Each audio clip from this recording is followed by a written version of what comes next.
در پایتخت پاکستان شهر اسلام آباد، روحانی شناخته طاهرالقدری دعوت کرد که اعتراض 70 روزه در نزد بینای پارلمنتی این کشور خاتمه یابد.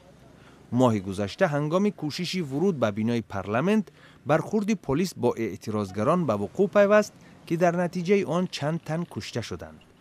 قدری سروزیر پاکستان نواز شریف را با فساد متهم کرده طلب داشت که او به استعفا رود.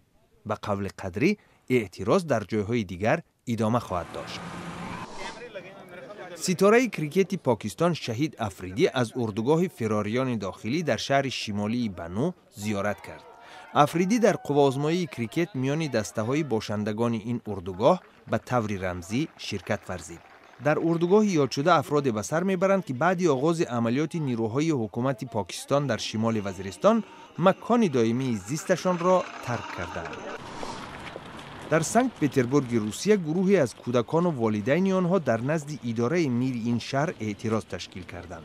آنها طلب دارند که مقامات از ساختمان بینای بلند آشیانه در کنار کودکستانشان دست کشند.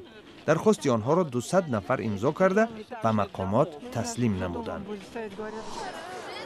در پایتخت گرجستان هم اعتراضگران در نزد قرارگاه میر تبلیسی جمع شدند. فعالان گروه حفظ محیط زیست مخالف ساختمان‌های میباشند که در گوشه‌های گوناگون پایتخت گرجستان عملی میشوند. اعتراضگران ادعا دارند که میر شهر وعده‌های پیش از انتخاباتیش درباره شهر سبز شدن تبلیسی را فراموش کرده است. دانشجویان قرغیز توسط رقص در شهر بیشکک سعی نمودند توجه را به کاهش شماره ببر برفی جلب کنند.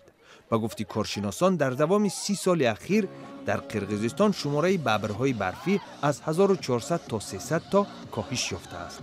ذکر شده است که سبب کاهش شماره ببرها شکار غیر قانونی و تنگ شدن محیط زیست این نوع حیوانی نادر می باشد.